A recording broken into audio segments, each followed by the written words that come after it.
Hello and welcome to this week's episode of Sunday Night Live. I'm very happy to be back. I want to first of all thank my guest host, Ron Overs from Six Stops Magazine, for guest hosting my show a couple weeks ago. That was much appreciated. I was in excruciating pain and probably not in the best condition to be doing the show. I was able to do it from the background, but I didn't really feel like I was able to be on camera material, if you will. And then last week we had the Super Bowl, so hopefully you guys or gals won if you had bets on the game. And I didn't want to compete against that also when I was still in pain. But I'm happy to report that as of yesterday, I arrived home. My wife picked me up from the rehab center, not Betty Ford, physical. And I'm home. There's nothing like sleeping in your own bed at night. And my goal was to be able to walk up the stairs and sleep in my own bed because I didn't want to sleep on that temporary mattress thing in the office because you have to push off in order to get up and do anything. And that's kind of like pushing off against a bowl of Jell-O to get up. So that wouldn't have been too convenient. But happy to report I'm doing all of the things I'm supposed to be doing. I had the physical therapist here for the first time today. That guy put me through some pain. Gave me some exercises to do, and he said, listen, it's up to you how you want to do this. If you follow my instructions and you do the exercises, I don't have to hurt you. But if you don't, I will hurt you because you told me you have a certain plan that you're trying to achieve, and I'll get you there, but only if you listen to what I have to say. So on the health front, everything's going great, and thank you guys for tuning in. I want to introduce these folks here, Joe Perez, Honey Donowitz, and Ryan Johnson. I try to bring value to the audience when I find these technologies that just say wow to me, right? I've been in the industry 41 plus years, and yes, you can't reinvent the wheel. The wheel is, and always will be round, but there are ways you can spin that wheel. And what got me really stoked about their company is the fact that, we're coming off of NADA and the Fixed Ops Roundtable, where the three things we always hear over and over are people, process, tools. Those are the three things. Those are your three secrets to success always. But the one that floats to the top of that is always the people. The people is the most important part of that trilogy. And there's a lot of talk today about drop off and pickup service and concierge and things like that. And yes, there are many companies that do it, but no two companies are the same. I know from doing a lot of traveling that I have hired different services to take me places. And my experiences have been kind of all over the map, literally and figuratively, I suppose. I had one driver sit sideways while smoking a cigarette while having blaring music that I didn't care for while I was in the car. I had another driver take me to my destination, and I have to be honest, when I was in the car, in my mind, I wasn't quite sure if I was going to get to my intended destination, much less would it be the one piece that walked into that vehicle, or would it be something different? So they're not always the same. And then I think about the car business, how important it is that we offer the best customer service of anybody because it's so competitive. We have to differentiate and set ourselves apart from everybody else that, I could build it myself if I owned a dealership, and I could hire the people, and I could train the people, and I could buy the uniforms, and I could do all these wonderful things. But I've got so many other things, so many other balls that I'm juggling at the same time that there's not enough time for anything. So do I really want to reinvent that wheel? Or do I want to find somebody that has a grasp of that and gives me everything that I would want without me having to build it? Right? You can go to Chez Paris and have the most exquisite French cuisine. Or you can get a book on French cooking and make it yourself at home. I don't know about you, but I go to Chez Paris because I think the outcome is going to be better. So with that very long intro, Honey, Ryan, Joe, please tell the audience a little bit about yourselves, and then we will jump right into it. Well, hi guys, I'm Honey. I am the COO of Autothink, and I've been with the company since before launch, and 2020 has been a very exciting year for us, and we'll definitely get into it more, but I'll let everybody say hi first. Go ahead, Ryan. Joey? Go ahead, Ryan. I'm Ryan Johnson. I'm a serial entrepreneur. I come by the madness honestly. My father was a serial entrepreneur and was involved with a startup in New York City, had kids, had to move back to Texas where I could get a better rate on 400 square feet. And now I'm here and started Autothink here, and we'll get into that in a second. I'm Joe Perez, founder and CEO of Fixed Ops Pros, and I'm excited to have this opportunity to start working with Ryan and Honey. Awesome. Let's jump into a couple of comments before we get started. We have Marisol says, hi, Honey, with 3 waving emojis. John Frazier, like the new background, Paul, very homey. Well, I'm in a recliner chair with my knees being iced right now, with my sidekick, Ben, keeping them warm. So there's no green screen in my living room. But yeah, no, it is very homey. Thank you. Mike Vogel, the coach. Great to see you, Paul, and my Fixed Ops brother. Yeah, I love that guy. Kelly Williams, welcome back, Paul. Steve Cheshin, got an emoji. I can't tell right what that emoji is. David Montford says, hey, guys. Brian Cates, hello. All glad you're doing good, Paul. And Mark Williams, I'm glad to have you back, Paul. And Marisol says, hi, Ryan. I'm thinking you guys are connected somehow. She's a dispatcher of ours. Oh, awesome. Yeah. Jeff Daniels, customers want the same experience visiting a dealership as they get ordering online. Easy, no hassle, and positive.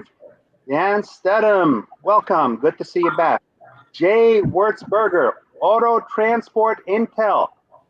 Nothing happens at a dealership until the inventory gets there.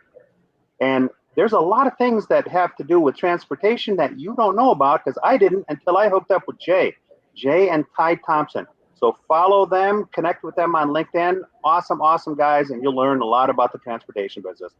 My newly retired friend, Ron Usher. Hi, Paul, good to see you. Smiling emoji. Roger Conant, ICE in Houston. Yes, Roger's in Houston. I'm not sure how far from you, Ryan, but he's our Houston connection. And Manny, hello, Manny. Connected with Manny the other day. He works with the company as well. Our good friend Kenneth Dunner from Sugar Land, Texas. Savor the flavor of the fireplace, Paul. And Jeff Slavich says, great to see y'all. Roger Conant, yes, cold in Sugar Land, Texas, just southwest of Houston, USA, baby. All right, so that catches us up on the comments. We may skip back and forth here and there as questions come up and things like that. So tell us, Autothink. Why Autothink? How Autothink? How did all this come about? Thank you, Paul. I'm glad to see you on the mend. Appreciate you having us here. And hello to everyone watching this live stream.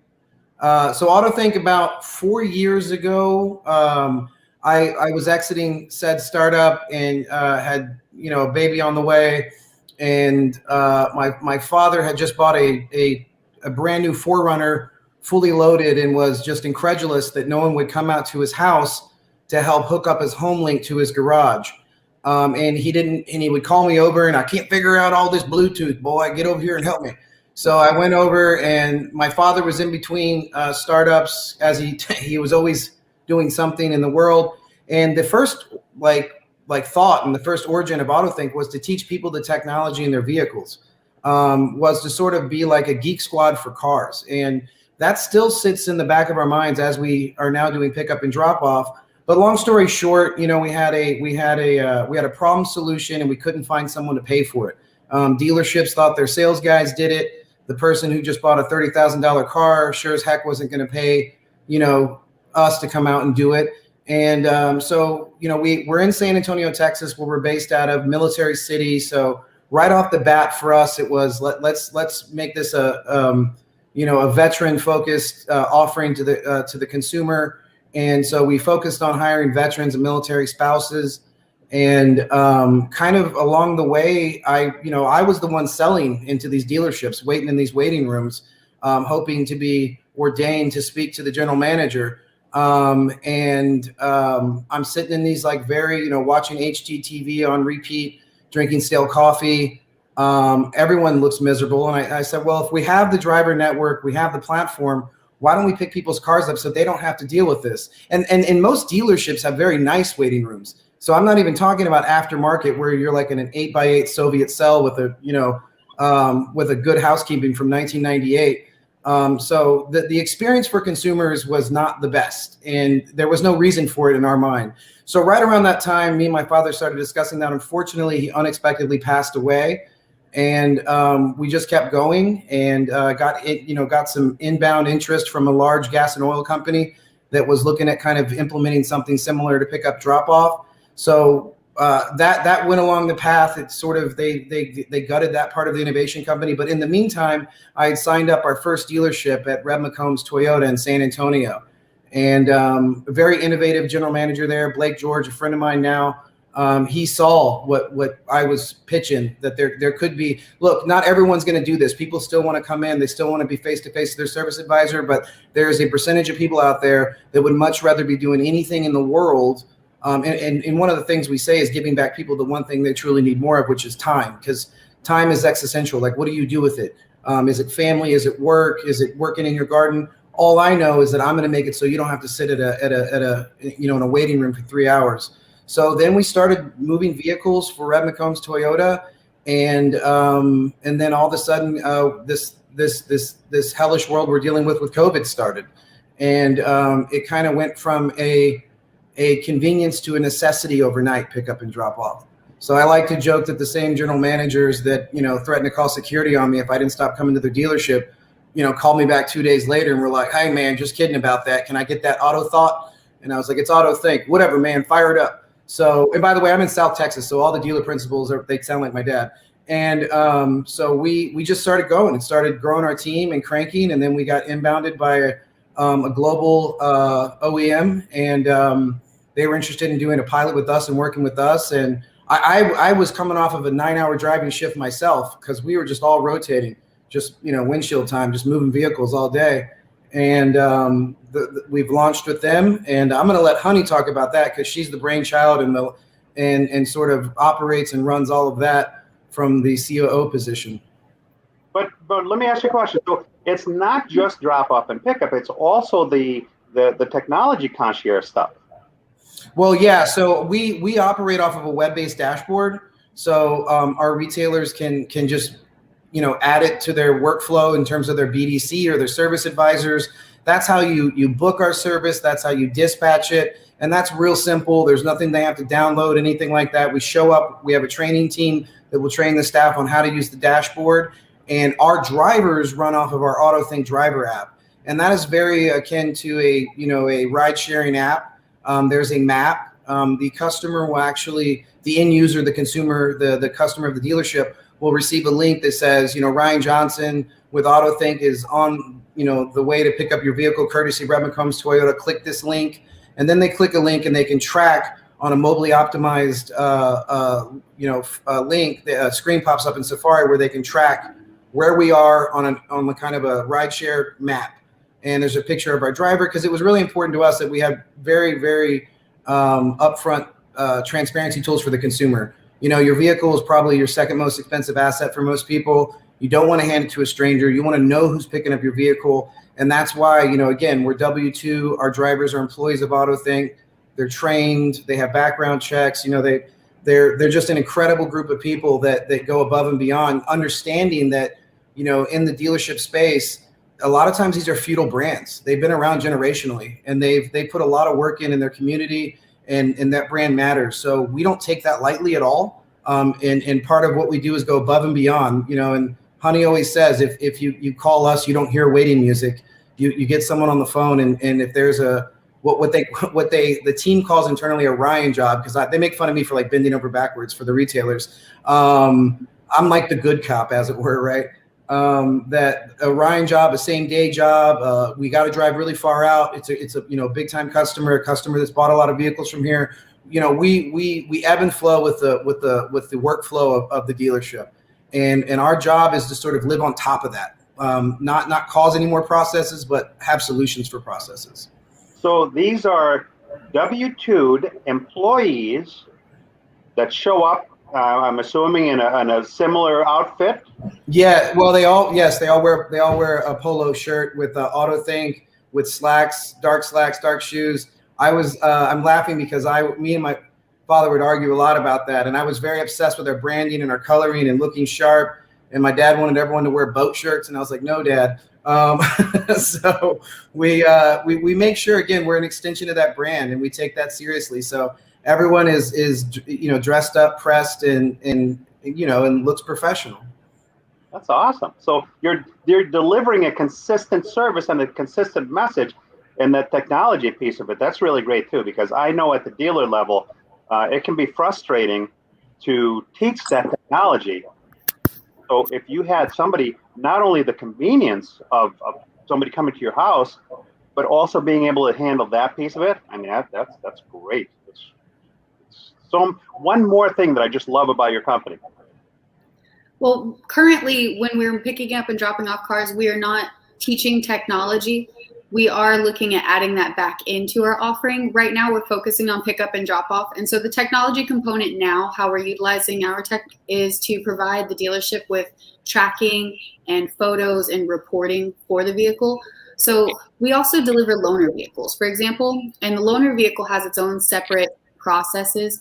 And so we're able to capture the needed photos for insurance as well as the mileage so that everything is covered from point A to point B, even though the dealership is no longer involved. So that's kind of the pivot we made with our tech, to be able to use it for the pickup and drop off offering in the interim of going back to that technology teaching skill.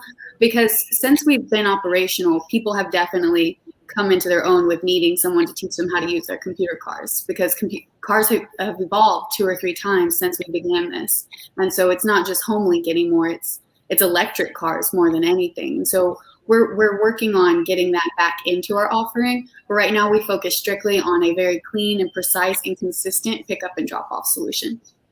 Now, you take between, I think it's 45 to 75 photos, which is key.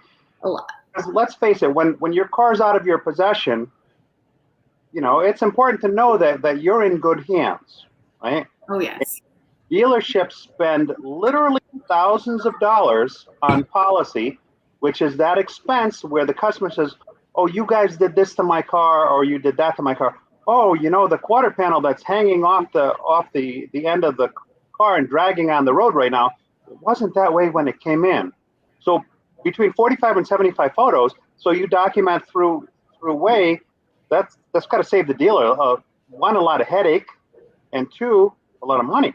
Yes. This week alone, we've had 4 claims be avoided based on those photos. And some of the people who commented hello were the people who had to hold up those, because they're actually our field operations managers. And so between Ryan and I, there's a wall with the retailers when there's issues, so that we can come in on that high level and take care of things when needed. So we have field operations managers out there, and they call me and they're like, I have to send all of these photos and there might be a claim. And so when it's in our care, custody, and control, that claim would be ours to absorb. So that saves retailers money as well, because when they send their porter, that insurance claim that would happen would be theirs. Whereas when we handle it, if something does happen, knock on wood, then we'll cover that loss if we need to. But you'll find with those photos, a lot of the time, you don't need to, because that customer who was praying and hoping that corner panel would fall off and be able to blame it on somebody else, we have it fully documented from A to Z. And if we need to, we'll have the retailer tape it back on and take a picture of that too. And just to put it into perspective, body shop is not inexpensive. So if you avoided 4 claims this week, a typical body job could be $1,800 to $2,500 without even batting an eye. And that's if there's not really anything impactful. So 4 claims, that could be easily $10,000 that's avoided there. And a lot of dealers are self-insured to the point where they don't want to go through the insurance. So they'll come out of pocket that 10 grand before even saying boo. So that's strong. Absolutely.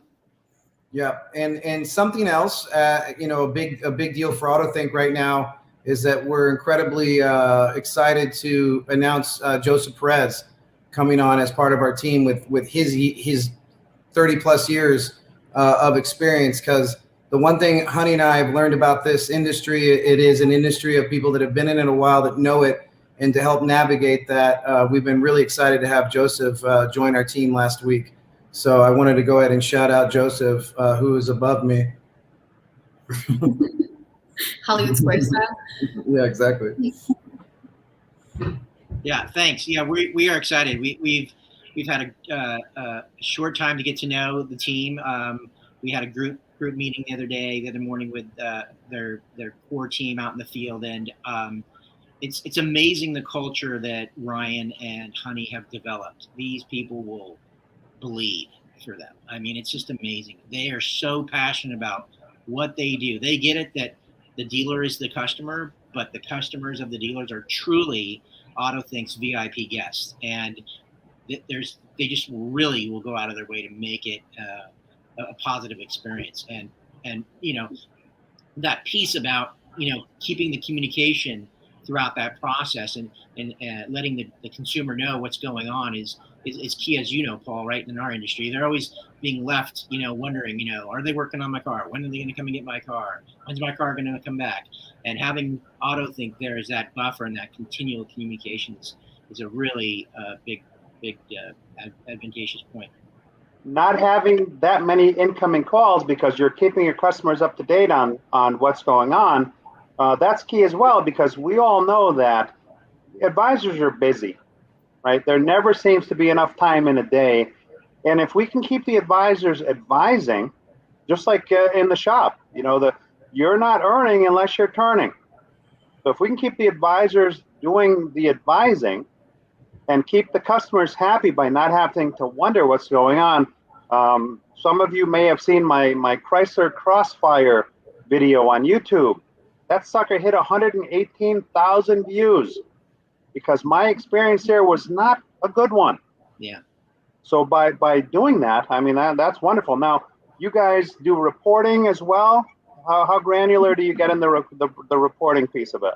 So I can tell you all the way down to how many of the appointments were late, how many stayed overnight when they were labeled as express appointments, so the tires ended up coming off. I can tell you how much time was spent in transit and just different, very granular things about the overall experience with Autothink. But an interesting bit of data that comes out of all of this is we record the VIN numbers for every vehicle. So you can correlate that with the RO in the shop, and you can see how much Autothink changes the RO numbers. And what we found is that the ROs go up anywhere from 35 to 66%. And with COVID, it's the 66% that you're adding to each RO in the door. And we raise CSI scores. And so you're able to correlate the VIN numbers in our appointments to the survey sent out post-service. And then you can see that we're raising CSI scores up to 15 points on average. And so those bits of data are things that you would correlate in the dealership level, but we're able to create a spreadsheet to where it's easy for you to connect it to your DMS. And so if you change your DMS throughout the year, you're not going to want to have to reintegrate Autothink. And so by using a web-based dashboard, we're flexible. We move wherever you move, and you don't lose that service or capabilities with those moves. Now, the reporting is key because at the dealership level, you get reimbursed by the manufacturer for any type of warranty-related transportation costs, okay? So it's very important to know who you're moving, when, what's the tangible cost associated with that. So by providing that, that certainly makes the job at the dealership a lot easier to seek out reimbursement, because we've got specific reports that tie to specific activity that is reimbursable. And you look, if you know at each step of the way what's happening, if you're in better control of the process, then you're in better control of the outcome of said process. Well, and I think it's, what is when you're there, you're on your 4th episode of HGTV, and you see your service advisor walking towards you, and his face does not tell you what you want to see. And the first 2 things a customer will ask is how much and how long. And we alleviate instantly how long, because you're at home. you're presumably doing something else. So you're more inclined to say, get the work done. It's already there. And one of the main KPIs and one of the main offerings that was very that was the interesting part of Autothink to our OEM partner was loaner management and loaner efficiencies. And another thing we do at Autothink is we're able to use the same loaner sometimes in the same day. We're having great efficiencies. We have retailers that are that their loaner fleet's gone down 20% since they started using us. And think about it. If you got the new 2020 and they call you and they say, hey, it's 4 o'clock, your car's ready, you're not taking that call. You're taking the wife out, you're going to go show the new 2020 off. And now Autothink's like, just kidding, buddy. We're on the way with your 2011. We're on the way. We're bringing it back to you. So there's no more excuse now. So we have great efficiencies, and Honey could speak more to the loaner KPIs and what we're able to do there. But I mean, it really boils down to convenience.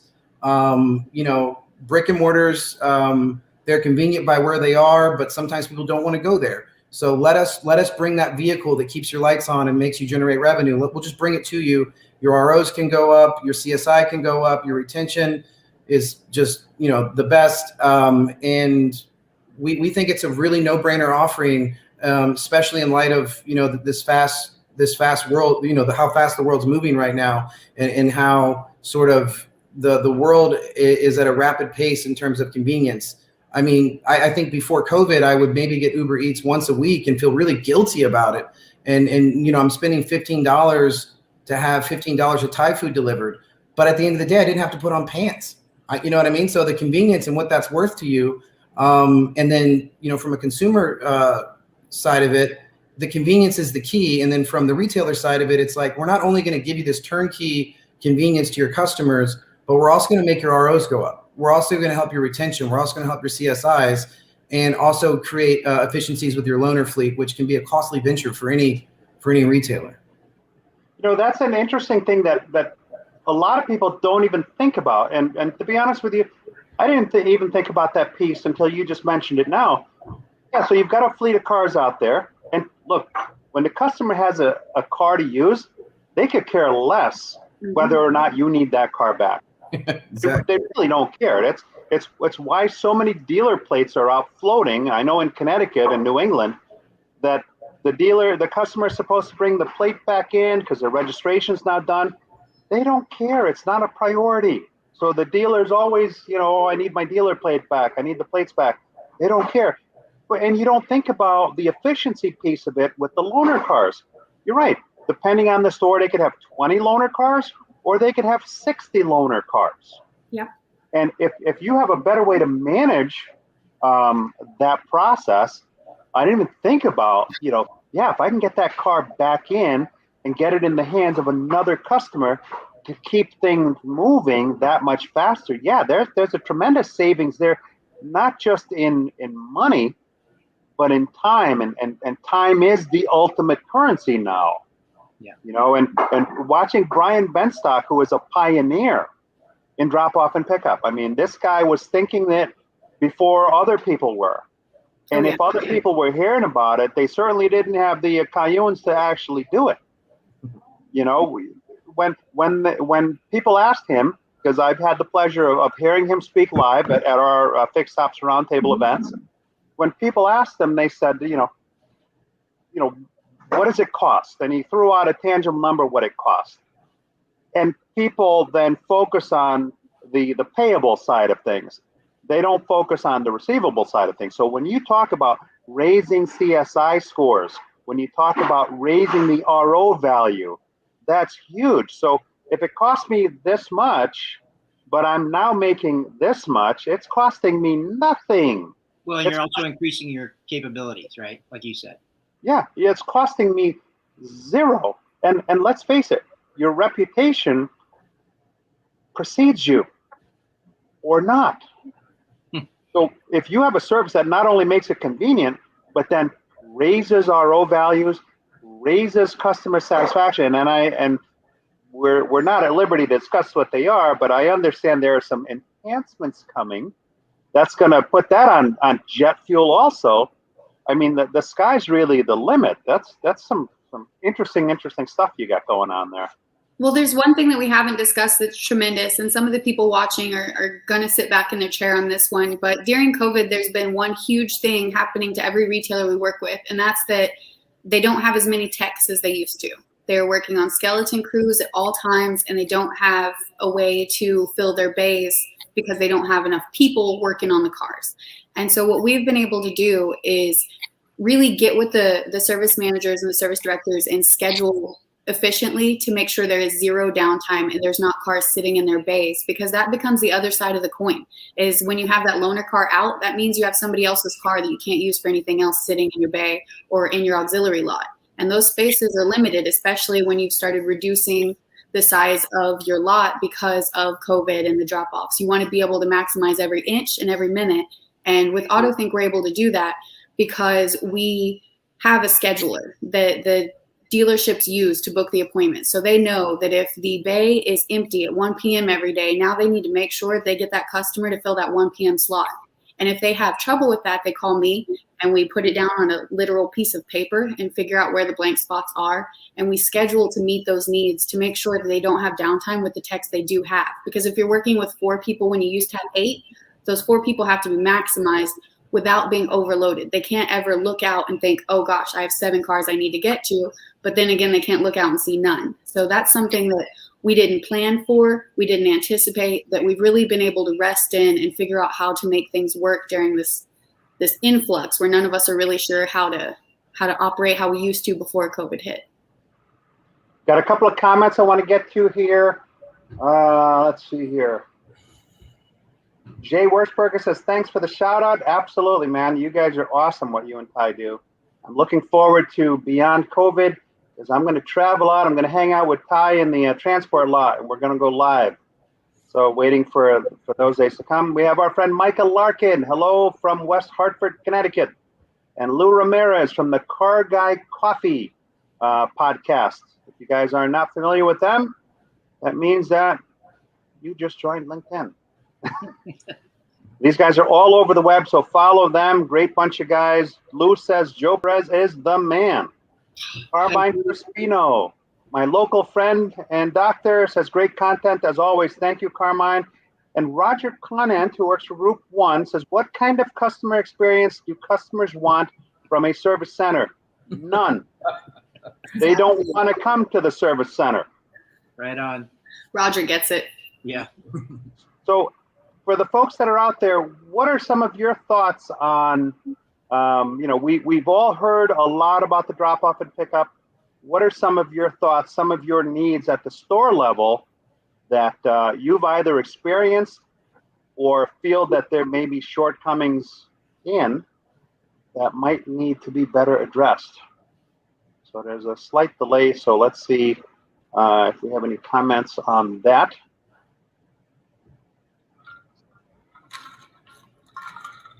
And Paul, you're right. Now that FixOps Pros and Autothink have come together, in fact, it's the deal's so new the ink is still wet. We are going to provide, as you know, Paul, a lot of really great services that are going to really enhance and technologies that are going to sort of enhance what Autothink is doing. So much bigger reach and strengthen what they're already doing. I mean, they're doing a fantastic job, but we've got some really great stuff coming up soon. So. Now, FixOps Pros is a company that Joe is building that is really going to include a lot of different things in one place. Right? That's right, yeah. So it's going to be a monster because it will kind of one throat to choke kind of thing. Yeah. Whereas you don't necessarily have to, look at all these individual pieces when a lot of the stuff can be tied together. Vendor consolidation. Now, from a structural standpoint, you are working your way through the country. You're in certain metro areas now, but expanding as we're having this conversation. So give me an idea as to kind of I don't know, a grid, if you will. So you have drivers, then you have regional people that oversee those drivers, and then you have people that oversee the regionals. How does that structure come together? So we have drivers in the Bay Area of California, Los Angeles, Dallas, and San Antonio, soon to be branching into Houston as well. And then we have New Jersey, which is our outlier away from everyone right now. So we kind of branched where we could to test our grit, and now we're going from those places outward. And basically everyone that works for the company is either a driver, a field ops manager, or on our internal headquarters team right now. We do not have offices. Everyone was working remote before COVID because we operate like Mako sharks. We're always moving, so there doesn't need to be anywhere to sit, is how we view it. And our drivers, there's about 10 drivers for each leader, and the leaders are field operations managers. So the retailers would have 3 levels of management contact, and then the drivers would be scheduled through the managers.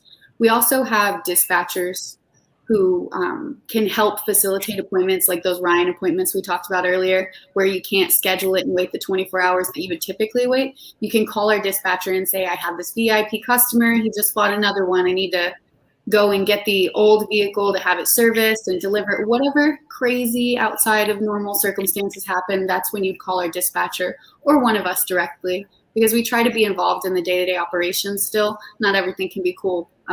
Interviews like this, sometimes we have to answer the tough calls and come up with solutions still. Well, the great thing about, you don't need office space, really.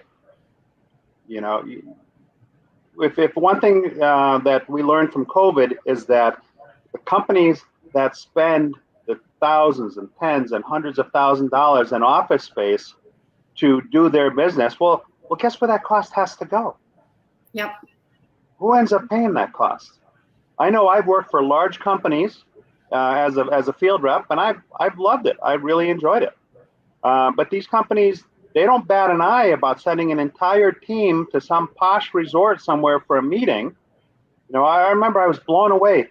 I'm walking through the courtyard. I'm outside.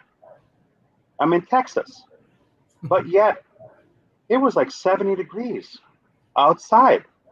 What I didn't realize was the outside was inside. This whole resort had a bubble over it, and the entire outside was air conditioned. Yep, that's the only way. I can only imagine what they spent for those few days of meetings. And when some of these big companies charge these stupid amounts of money, well, business is business, right? You take your costs, you build in your margin, and you add that all together and you come up with a retail number. When you efficiently work your business, because just like my business, all I need is a phone and a computer, right? I work out of a home office, so my overhead is low. If you don't have the crazy overhead, then you're not passing on all these costs to other people. That makes it cost prohibitive. So, like you said, you're raising the CSI scores, you're raising the RO amounts, but at the same time, you're starting at a lower price point to begin with. So it's just a win-win for everybody. Roger Conant says Houston is better than Dallas. And I was born in Houston, Texas, so I'm going to go ahead and agree with Roger on that. Yep. I'm actually named after Nolan Ryan because he was pitching when my mother had me. That's how much they had my name figured out. And Paul, to your point, we're lean, we're mean. We can be in a new market if it makes sense in 30 to 45 days. We branch to where we are now in a span of I would say, honey, 90 days in all of those different spots. So we're ready to go where we need to go, and we're ready to go where the ROs make sense and the principals are innovative and want to utilize our service. And it should be noted as well as we're not even speaking about the other offerings that Autothink will have and can have at a dealership, which is helping facilitate part movements, helping intra-delivery, lot management from auxiliary lot back to the showroom. We move cars, we don't move people. So anywhere a vehicle needs to be moved, iron needs to be pushed, Autothink can do that. And right now we work with one of our first customers here in San Antonio. I'd be remiss if I didn't give them a shout out, CarZeus. They're a direct to consumer car acquisition company. They're cranking and they're buying cars directly from consumer all day. And we're picking those cars up for them all day, taking them to auction, taking them to car lots, moving them around the city for them.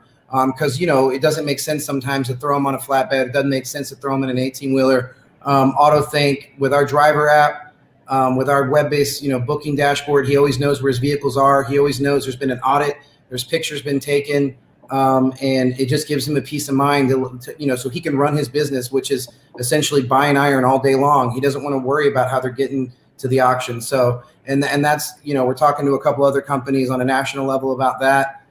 So we feel like there's just a huge opportunity to plug and play our driver network within this ecosystem.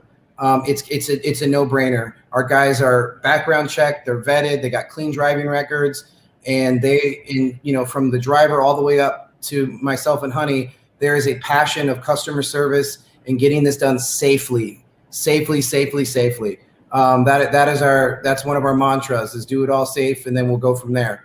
And when you first start, you have retailers asking you if you can jump a car on the side of the highway, and my insurance broker's on the phone like, you do not let them. And I'm like, okay, we will not jump the car. So we go above and beyond as long as it's safe. And there's just, and there's also, I know this is focused on fixed operations, but there's a sales solution here too.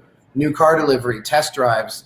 We already have those dashboards waiting to move vehicles to people, after they purchase it online, right? Giving a brick and mortar sort of positioning them to be competitive, in the new world of digitalization and direct to consumer and Carvana. Because I feel like a lot of retailers were, kind of buried in their P&L, and they looked up and all of a sudden they were in the shadow of this Carvana. And these things are real threats to the brick and mortar. So what we essentially do at the end of the day is help you stay competitive. You could utilize us in multiple facets of your business to help create convenience and just an amazing customer service experience, where the people that want to come in and kick the tires, the guys that want to come in and drink the stale coffee and, hang out with Derek, their service advisor the last 20 years, they can still do that. That customer is always going to be there. But what we're doing is we're creating an easy avenue for you to gather new business out of your PMA, people that maybe want this convenience, but they're outside of where you normally operate, and we'll bring them to you, baby. That's what we do. Sorry, I got excited at the end. Well, yeah, I like that. I'm always a big believer in that the action dictates, or the need dictates the action, right? So now you're in certain markets and you're expanding. You have the ability, like a SEAL team, to deploy rapidly, if it makes sense. So let's say I'm a person that's I'm in a dealership. I'm part of a large dealer group. And, it's something that we've been toying with. We haven't quite pulled the trigger because we haven't quite been sure. Certainly would be worthy of another conversation with you to find out, okay, so what are some of the things that you can custom tailor for my store? But then if it makes sense to roll it out on a larger scale, you then have the ability to, like I said, like a SEAL team, to deploy, to send in a strike team to set up their market. It makes sense to do that. Yes. So you're not tied to anything. You're working more efficiently. You're not just putting up stores for the sake of putting up stores. You're not putting up any stores. You're initiating services at a low cost that benefits a particular market, if it makes sense for both that store and you to partner up and put a package like that together. And to your point about the sales piece of it, yeah, you brought up the C word, Carvana.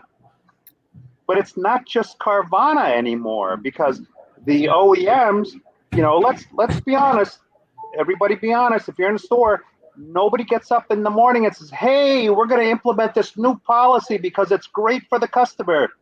No, we're going to implement this new policy because our lunch has been taken from us for so long that I don't want to hear about it from the owner anymore. Now we've got to do something. The OEMs are starting to take it seriously. So where they're rolling out their Carvana style used car programs, So it makes it even that more crucial. Whether you're in a big group or whether you're one of these dying mom and pop stores, and I'm just calling it as it is, these smaller stores, they're one by one, they're going out because they can't compete. You know, this gives you a real tool in your arsenal to be able to tune your machine. So let's go to a couple of comments here. Let's see. Roger says, oh, we caught that one. Houston is better than Dallas. Kenneth Dunner says, Roger Conant, of course, absolutely, I concur with you on that one, sir. Savor the flavor of the awesomeness in Houston, baby. Jordan Johnson says, not true. Dallas is solid. Vanessa, hey, Paulie is back. Thank you, Vanessa. And Roger Conant says, because of COVID, dealer groups have traded a permanent reduction in staff for a 20% increase in efficiency. Now, isn't it amazing what we've learned? Right? The mentality used to be, if the dealer principal walked out into the service drive and there was one customer not attended to, we need more people.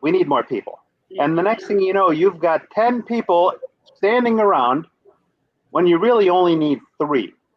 But in the passion of that moment where there was one customer unattended, all of a sudden we've now flooded the floor with extra people.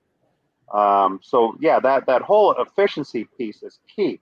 Michael Larkin says, what are some of the objections you are facing? What are some of the objections? The biggest objection that I think that we face is just fear of the unknown. Because the dealership is so used to handling their customers and overcoming the hurdles with those customers that bringing in an outsider to then physically take control of that customer and that vehicle is unnerving to some, I think. They think that their porters can do just as good of a job, and so they don't want to have to put that in someone else's hands, not realizing that the insurance is such a huge component of it and the logistics is such a huge component, and it becomes another full-time job for them. But on its face, it seems like that's a lot to turn over at once. So I think that that's by far our biggest objection. And then our second objection I would say cost, because when you look at how much Autothink costs for a year, it's another bill. But you really have to balance it against what you get in return for that bill and also the headache that you don't have to have for that year when you look at that bill. And so I think those are our biggest ones. Is there something else, Joe and Ryan, that you think is as big of an objection as money and handing over the keys? Well, I think that when they object to the initial price, that's just not them having all the facts. Because in the end of the day, like Paul said, it's not costing them anything. They're making a ton of money, right? We're increasing CSI scores. I mean, crazy numbers. RO, just absolutely insane numbers. I mean, I've seen dealer groups send their top 3 people to a week-long seminar and spend $15,000 to learn how to increase your repair order by $15. I mean, we're just crushing those numbers. That's the thing about, Autothink, and not only the whole communication piece between the consumer, speeding up the times tech, making all of those things possible, but that reduction of for the dealer. Look, they're literally getting to do more with less, right? So we're out there trying to hire men and women who need these jobs, right? We're paying great wages, and a lot of them that we're trying to get are ex-military or military spouses, we'll take everybody who qualifies, but that's at the core of it. And again, just getting back to the dealers doing more with less and really impacting their bottom line with this technology and this service, and that's just like all of the products that are in the SaaS products that we have at Fixed Ops Pros.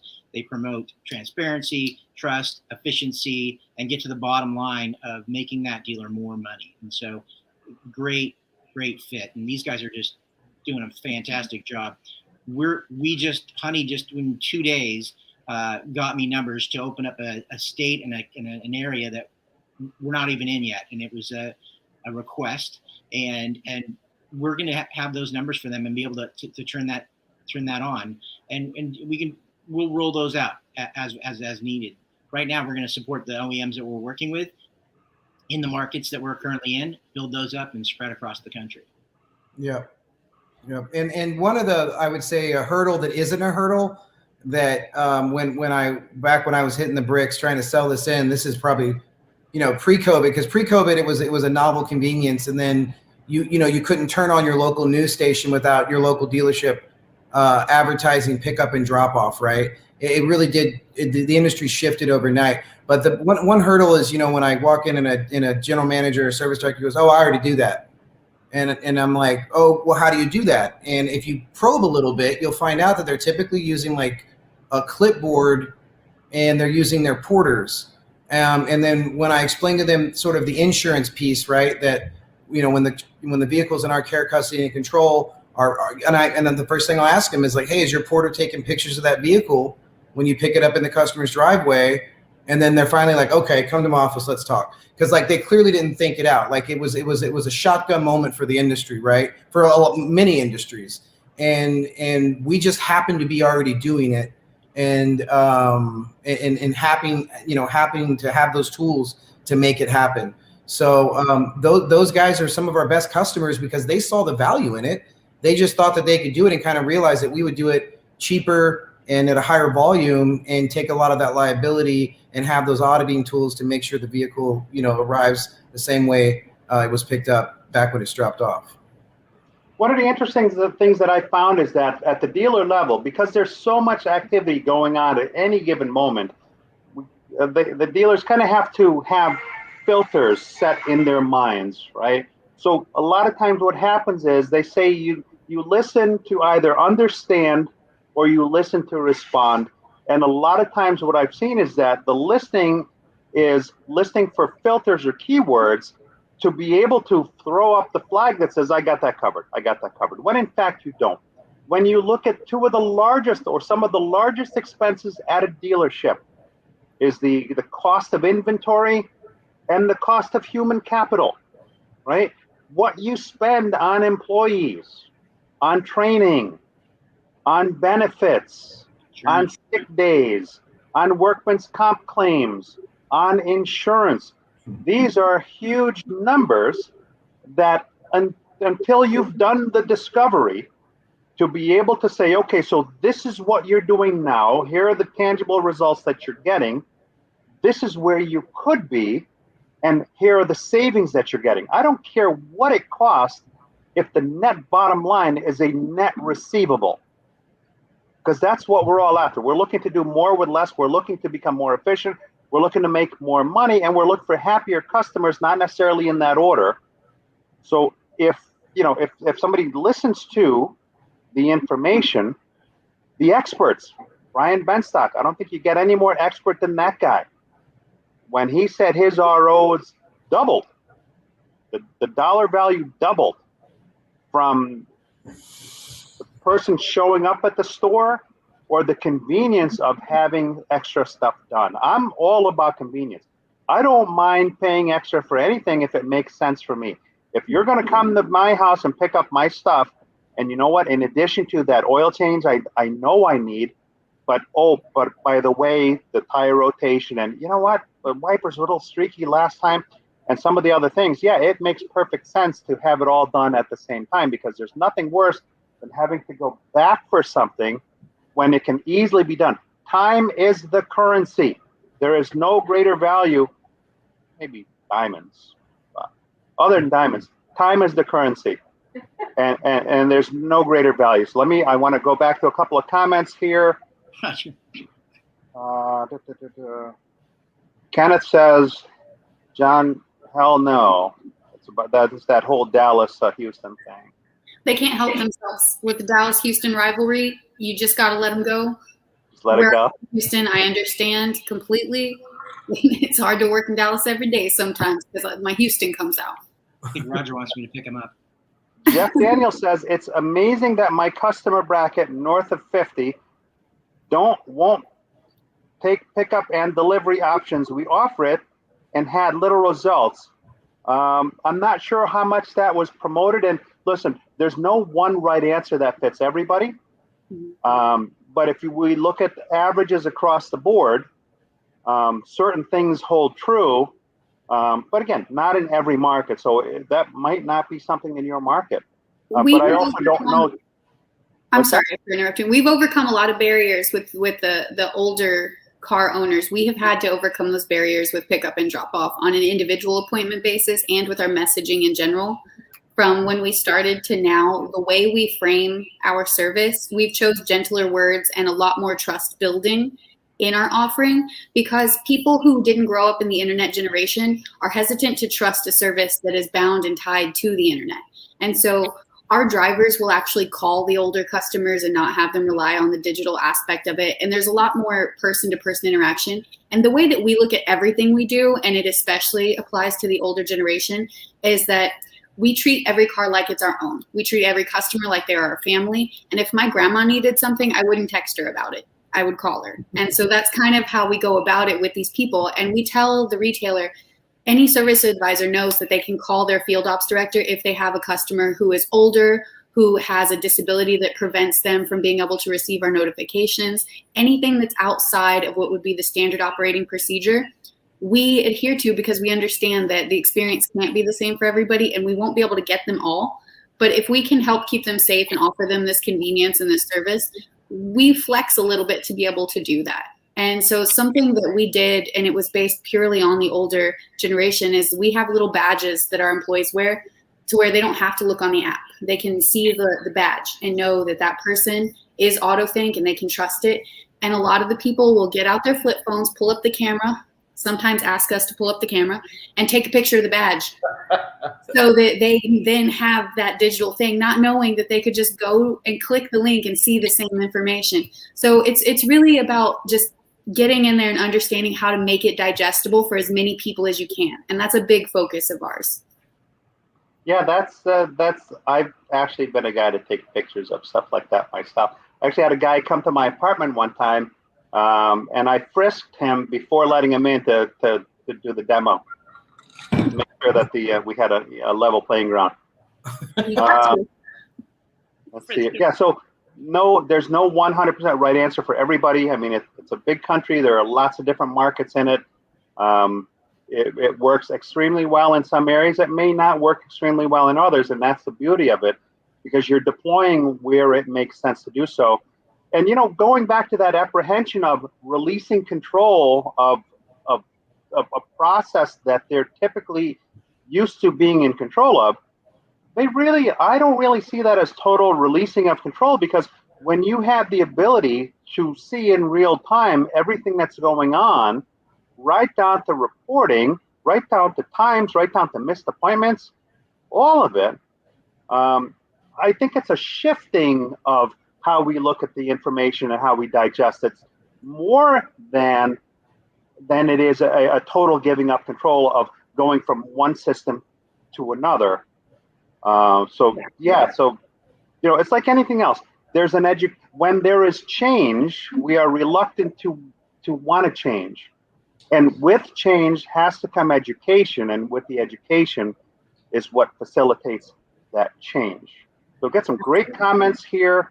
Mark has had similar situations with the drop off and pickup. Apparently, not necessarily in his market, but like I said, it works better in some than others. Roger Conant says, "Hey Joe, do you have time for a pickup?" You're right there. I think your employee part of the model is a huge differentiator. Oh, absolutely. Because when you have employees, you have people that you hold accountable, especially when you're a company that is on top of it, the type of reporting. It's not like people are hiding out waiting. You know, it's not like when you're at a store, you know, as a sales guy, I can easily, you know, hang out in the back lot or get lost for a couple of hours and nobody knows where I am, nor do they care. Yeah, it's for us, it became very clear very early in doing this that you take a problem out of nowhere if we mess up what we do, because you have a customer who's just normally going to come in, do their thing, and then leave. But if Autothink says we're coming and we don't come, or we're late, or we don't show up, now we've taken a customer that was just going to be happy and great reviews about convenience, and we've created a problem. So we go out of our way to make sure we're always on time and that we're in communication with that customer the whole time. And that is a differentiator with, you know, having that W-2 employee who understands, because we send out memos about how CSI works, how these service advisors pay their bills, how they move up in the ranks, and what is important to them. And at the end of the day, we all have a shared understand and respect for that customer. It's a shared relationship that is so important, and it is just from the top down to the bottom. It is the ethos of our company that we take care of that customer, because that customer is their bread and butter, and it's our bread and butter. Because when that customer comes back or tells his friend, or now his wife's using it, we know, Autothink knows we're going to the same address 3 times in 4 months. We know they all couldn't possibly, these are different people in the family now. They've recommended it. They've told their friends and family. And word of mouth is a big part of our business. And quite frankly, one of the we were talking about hurdles earlier is that we are a B2B company. We only sell through dealerships. And the amount of inbound calls we get from people that are asking us to pick up their vehicle, and if they're not within the OEMs that we're in, now we're like, well, do you want to get your Honda fixed at the Toyota store? That kind of thing. And they're like, well, if Autothink will pick up my car, I'll take it wherever I want to go. Yeah, let's go. And and that's been a beautiful thing to watch, and really seeing people appreciate it because of the situation that we're all living in, and appreciating the fact that we do focus on veteran and military spouses and giving back to those people that have sacrificed so much. So there's a lot of good things happen with Autothink, and we're very proud of what we've built, and we feel like creating a community and building a company that has more of a Costco model, more of a community model, has really been our ethos. And Joe, right off the bat, when we first started, having discussions with him, he got it, and he gets it, and we understand what we're up against and what we have to do, and costs that have to be incurred to do it. But we're ready, and there hasn't been a challenge we haven't been able to tackle, so far. And I actually want to brag for a second, because everybody should hear this one. During our OEM pilot, during the first 90 days with our initial OEM launch, we were surveyed by JD Powers. And in that survey, we received an overall 86%.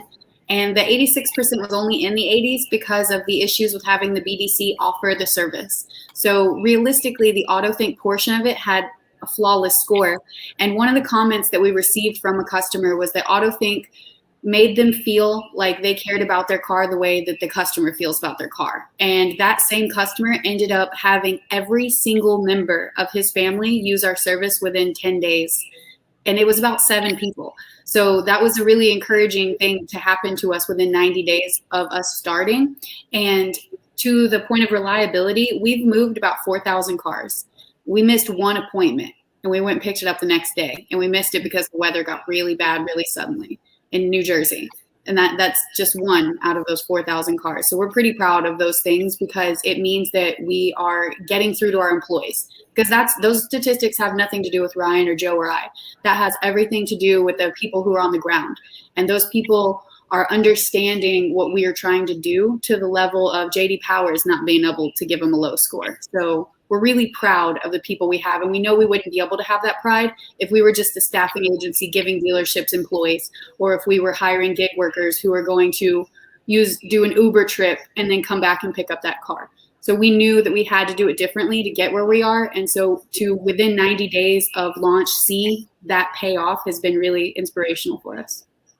What's awesome is that with how granular your reporting is, you're holding yourself accountable. Everybody is under a microscope, so to speak, to make sure that everything is done perfectly. I mean, that's crazy, to know right down to the minute everything that's happening, right down to the VIN number. So you're not really giving up anything, because when you look at the data, you have all that information.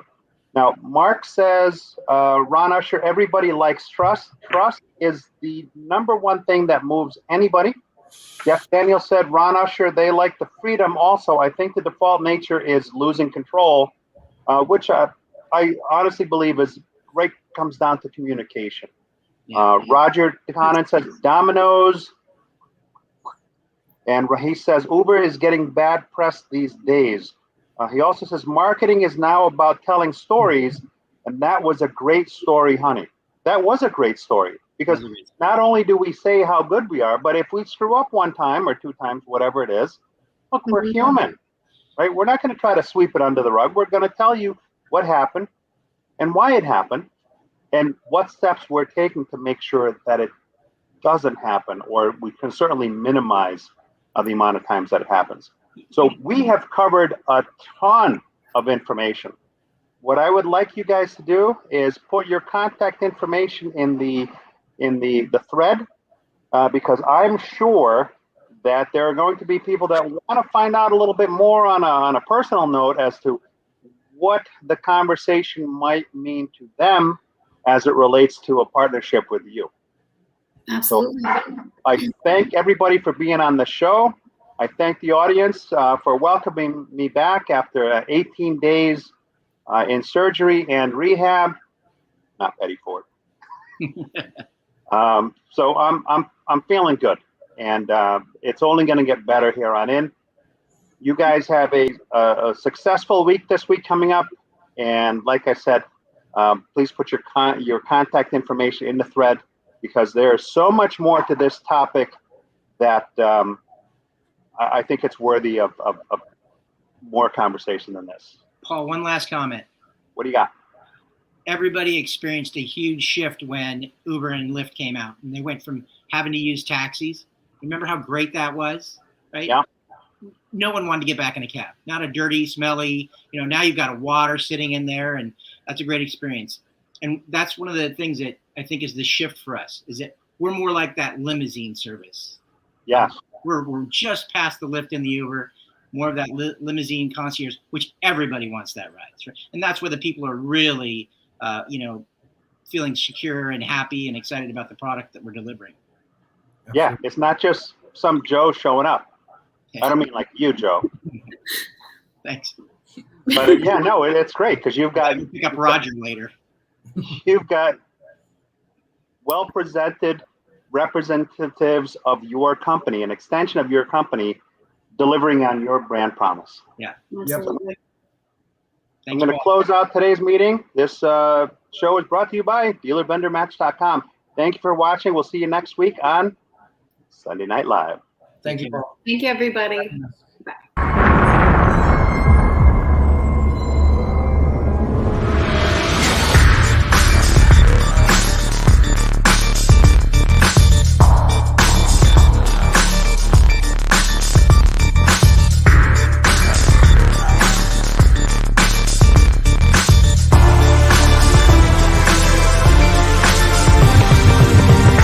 When I started Dealer Vendor Match, the biggest problems that dealers had was too many vendors coming through the door. They have sophisticated gatekeepers set up just to keep us out of the store. DealerVendorMatch.com takes care of that problem beautifully. The number one issue I have when vendors show up to my doorstep is I have my day planned out. They have theirs, but it doesn't match. DealerVendorMatch.com makes sense to me because I can go out and find the vendor that I need at the time that I need it and find what's fitting for me. Find out a little bit more about them without somebody coming in with a hard sales pitch.